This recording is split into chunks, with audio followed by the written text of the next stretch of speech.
Silent Hill 2, the official novel, written by Sadamu Yamashita, generously translated into English by Emily, Lady Ducky, Fitch.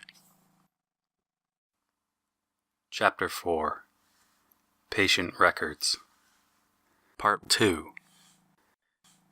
James stared vacantly at the side of a concrete wall. What was he doing here? He couldn't remember.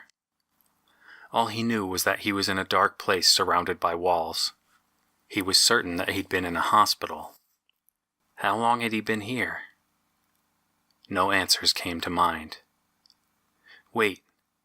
He had been in the treatment room before, fighting those monsters, but something still didn't feel right.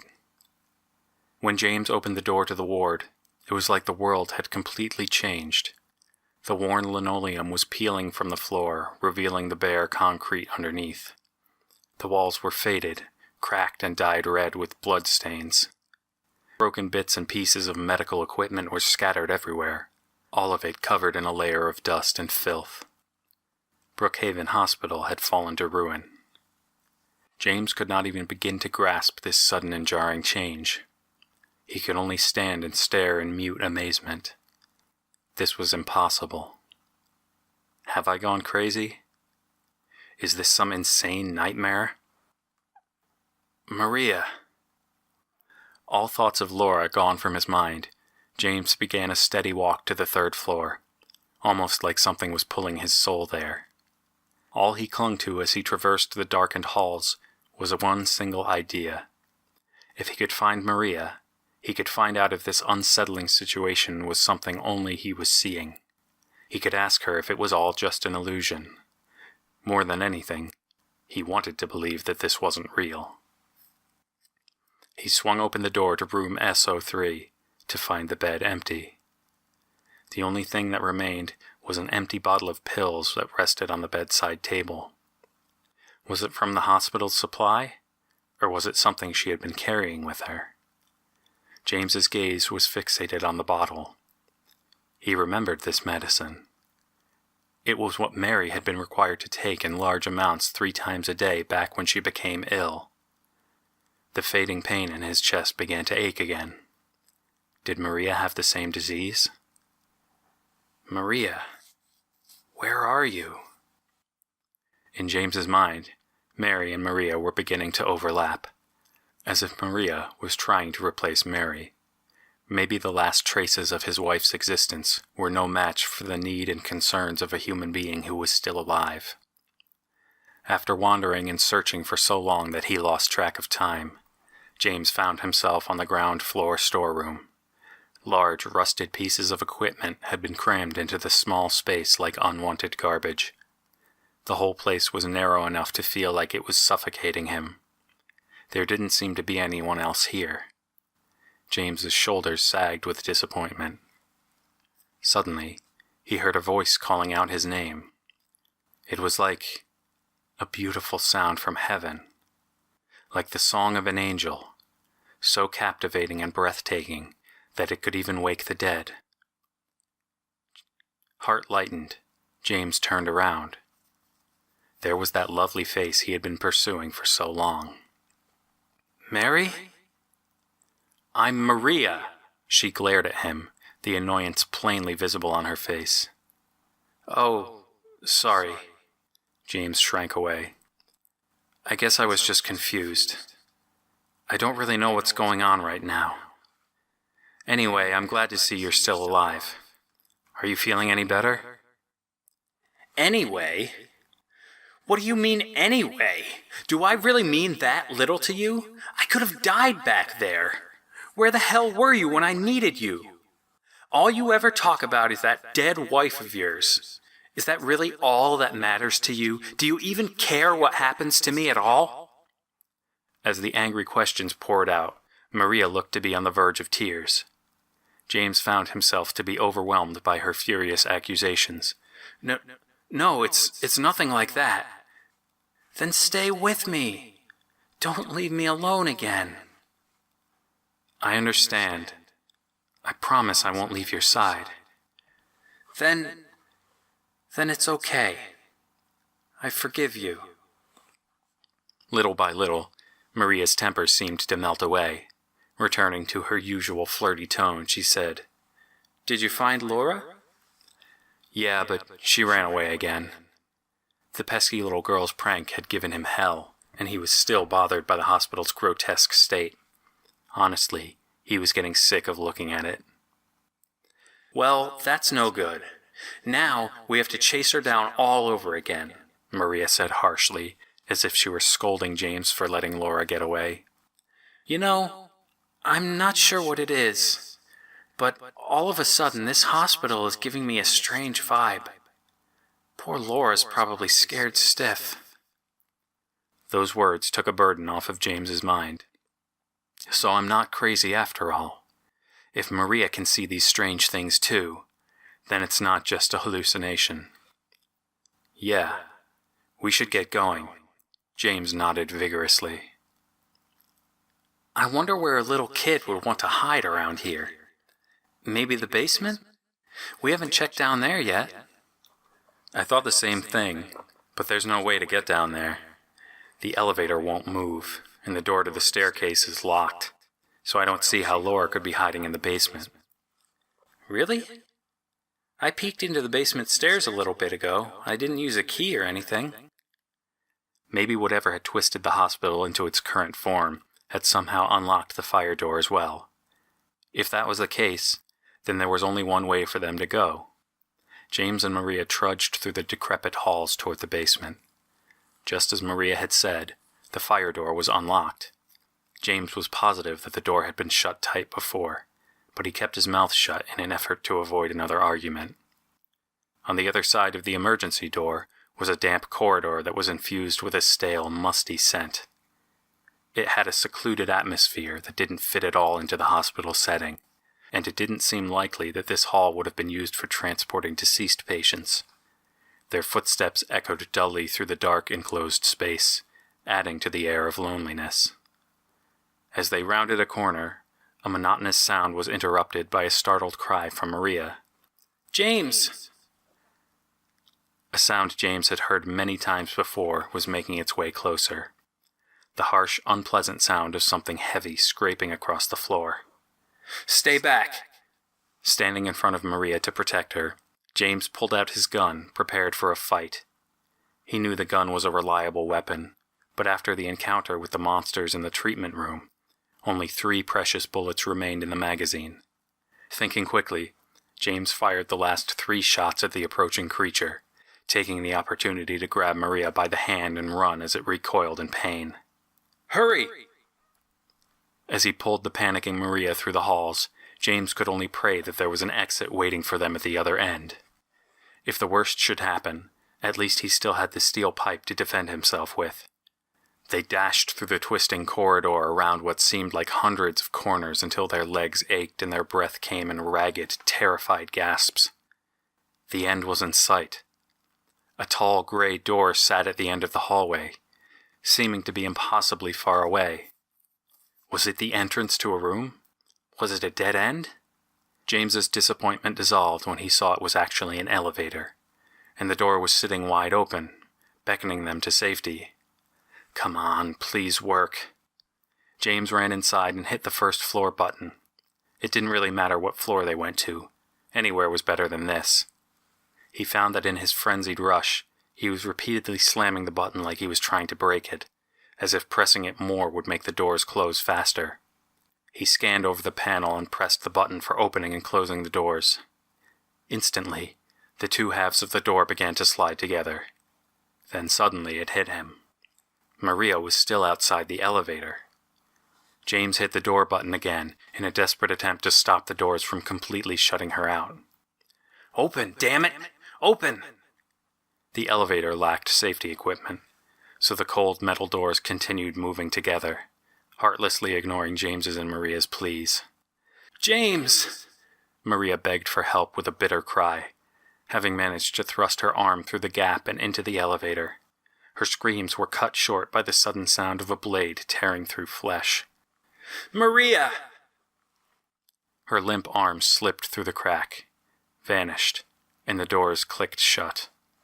As the elevator began to ascend, James sank into the depths of despair. "Aw, where'd he go?" Laura muttered with displeasure. James must have left the hospital already. By the time she returned to the treatment room, he was long gone. Even though Laura hated James because of Mary's circumstance, having lost her persistent pursuer left her feeling a little bit unsatisfied. Tag and hide-and-seek were fun and all, but it was no use if you had no one to play with. For a while, she made a game out of pretending to be a detective, searching through the empty hospital for clues until she finally grew tired. Even if this was a different hospital than the one she had stayed in, there really wasn't anything to see that she hadn't seen before. The spotless, clean floors and complex machines and equipment only served to remind her of her long, boring days spent stuck in her hospital bed. I guess I'll just go back to the bowling alley. I hope that Eddie gave himself a stomach ache. A light skip in her step, Laura started toward the exit. Even after all that, I wasn't able to save her. Desolate and heartbroken, James crouched on the ground and leaned against the colorless walls of the elevator. The walls were beginning to feel more and more like a cage. Having reached the upper floor, the metal doors slid open to reveal the pitch-black hallway beyond. It was darkness almost as deep and somber as the one that hung over his own heart. First Mary, and now Maria. Because they shared the same beautiful features, it was like losing the same woman twice. They slipped away until they remained nothing but a memory, leaving James with twice the grief, an overwhelming feeling of emptiness that felt same as death. He wanted nothing more than for this madness to end. Although, what if he was the one going mad? What if everything was turning into a nightmare that he couldn't escape? With great effort, James finally got back on his feet. He remembered his wife's face, the face of a dead woman. That lovely face was the foundation of his entire being, his reason for living. These feelings of grief and sorrow were only a distraction. Searching for Mary, holding on to the belief that she was alive, those were the only things that mattered now. James stepped out of the elevator and onto the first floor's administrative area. It was the same one he had visited earlier, only, just like the wards he'd walked through after fighting the creatures in the treatment room, this place now had a dirty and ruined appearance. As a result, the door to every office and examination room in the ward was rusted shut and impossible to open. There was only one room that could be entered, the director's office. If he wanted to find Mary, he'd have to find Laura first. Besides their special place at the hotel, the girl was the only lead he had left. James peeked in the director's office. The elegant spines of many well-kept medical books were tightly lined up on a shelf. However, there was no sign of Laura. He'd already searched through every accessible room in the hospital without any luck. Did this mean he'd have to wander aimlessly through town until he found her again? The beam of his flashlight fell on a large desk that sat by the window on the far side of the room. Someone had left a map there. And it was this lone map, lying on top of what would have otherwise been an empty desk, that grabbed James's attention for some reason. It was a map of Silent Hill, with a single location marked with an X and a few sentences scrawled in the corner. Did the hospital director write this? He who fears being watched from the abyss will be unable to look into himself. The truth can only be obtained by pressing forward. Follow the map. You'll find a letter. James looked up from the map with a start to see something outside the window. From the corner of his sight, he caught a glimpse of a small shadow. Wasting no time, he dashed out of the office and toward the hospital's main entrance. There was no mistaking it. It had been the figure of a little girl. Laura was leaving the hospital. Wait, you have to tell me. You have to tell me about Mary. Standing in the hospital entrance, James carefully panned across the street with his flashlight. Laura was gone, having slipped away into the midnight blackness under the cover of fog. Did she run left or right? James was unsure, but he made the decision to turn right and begin walking south down Carroll Street. Whether Laura went this way or not, His real goal was to reach the spot marked on the director's map. Maybe it was the mention of the so-called letter that was making him feel anxious, but he couldn't help but think that whatever it was had to be important. James studied every twisting turn and marked it on the map. West down Rendell Street, from Munson Street to Saul Street, north to Neely Street, and east to Sanders Street. James's destination lay somewhere on Lindsay Street. His thoughts turned back to his gun, which he had abandoned in the hospital basement during the tense chase. Not that an empty gun would do him any good now. He still had a steel pipe to rely on, though. Holding his only weapon tightly, James proceeded ahead, hoping that he wouldn't have to use it. Halfway through Saul Street, James came upon a building that blocked the road like an overpass, creating a tunnel he'd need to walk through. The inside was obscured by an even thicker and gloomier darkness. The floor was covered by an iron mesh, similar to the kind used during construction, and there seemed to be nothing solid underneath. James was reluctant to walk across it, as nothing about the thin surface seemed safe. Looking closer, he thought he could see a vague black shape squirming beneath the chain-link flooring. Was there a monster down there? Though it shared their jerking movements, it was different from the armless monsters and the mannequins. Whatever it was, it certainly wasn't something pleasant. If I sprinted through, maybe I could make it, James thought. There was no way of knowing how long the tunnel was from here, but wouldn't a creature trapped beneath an iron mesh be unable to attack him? Back in his school days, track and field had been his strong point, and he had been especially good at running short distances. He had always placed well in races with his classmates. But now that he was an adult, his body was weakened by definitive lack of exercise. Nevertheless, he had to try. With a quick chant of, "Ready, set, go!" James charged into the tunnel. As he ran, the light hanging around his neck jerked from side to side violently, making it nearly impossible to see where he was going. He was sprinting at full speed down a pitch black tunnel with no exit in sight. With every pounding footstep, the chain-link floor rattled and shook. The sound mingled with the white noise blaring from his radio. Underfoot, the shadowy figures of the monsters lay in wait, clinging to the iron mesh. His intention was to run without distractions, but even against his better judgment, he couldn't help but look down. The creatures were dangling from the floor by their thick, suction pad-like forearms, and they chased James with surprisingly quick and skillful movement. The way their arms flailed about as they followed behind him made it appear as if they were trying to get his attention, almost as if they had something they wanted to say. "I beg you, listen to me. Please understand." From underneath the metal grid, paw-like tentacles emerged and stabbed at James's feet, sending a shock of pain through his body. "Cut it out!" James raised his steel pipe and swatted at the creature's ugly tumor-like arms. There was a small burst of sparks and the metallic clang echoed through the length of the tunnel. However, the metal floor was the only thing he struck, and the undamaged monster was barely slowed. Between the metal grid protecting it and its incredible agility, it would be difficult to land a solid blow. "Ow!" James staggered from a sudden numbing pain in his foot, grabbing onto the tunnel wall to keep from falling. He knew that if he were to fall to the ground, it would all be over. They would gnaw at his body with those nasty suckers, and he'd be unable to get up and escape. He would die as the creatures slowly ripped away and devoured his flesh. Though he was losing feeling in his legs, James continued forward. As long as he could still move, escape was the only option. James rushed madly ahead, desperately beating down any of the monster's attacking limbs. He raised his voice in what was both a war cry and a scream of pain with every step. He saw what looked to be a bar located on the corner of Neely Street and Sanders Street. With the radio static signaling the approaching of more monsters, James decided to avoid them by slipping inside the building.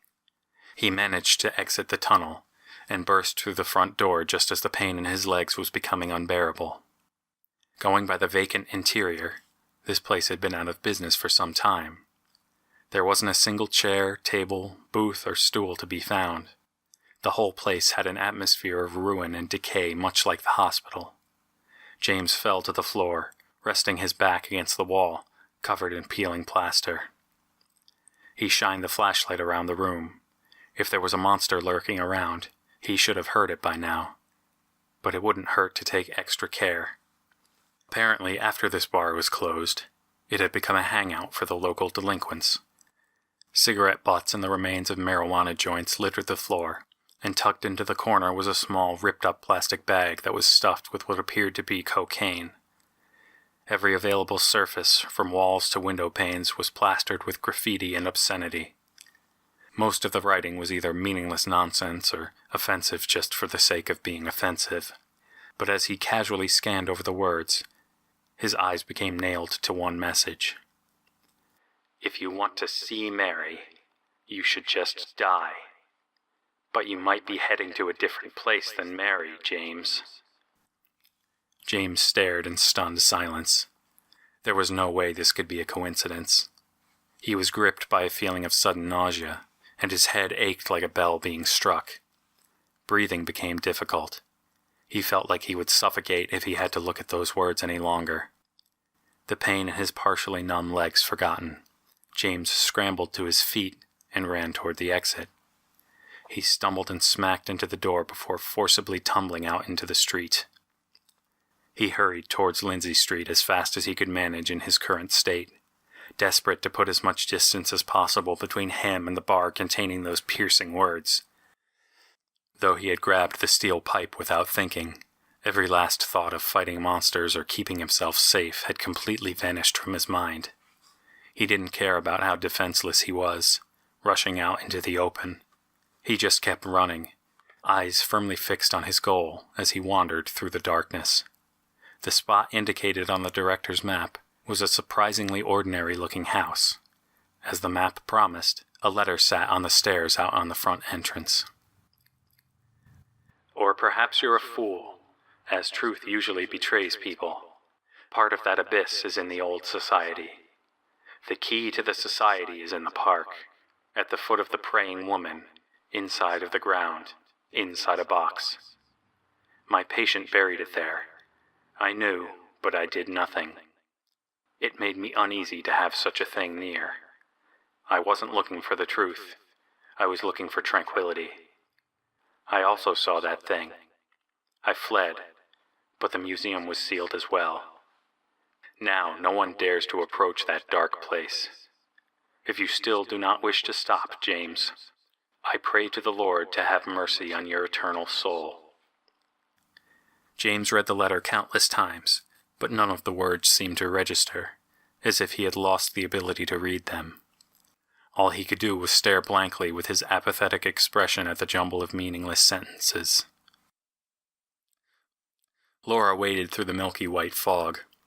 She had high spirits now that she was on her own again. She was in the mood for a picnic. A little earlier, she had arrived at the bowling alley only to find it empty. That half-wit Eddie probably wandered off and got lost. However, all the grown-ups seemed to be terribly afraid of something, and she couldn't help but feel the tiniest bit worried herself. No. It'll be okay. She told him where she was planning on going, and so maybe they'd run into each other again soon. Laura traveled west down Nathan Avenue with light, carefree steps. She had little trouble. There were no cars or crowds of people to get in her way. It was the ideal pedestrian walkway, and it belonged only to her. She crossed over a bridge, the bridge that would take her one step closer to where Mary was waiting.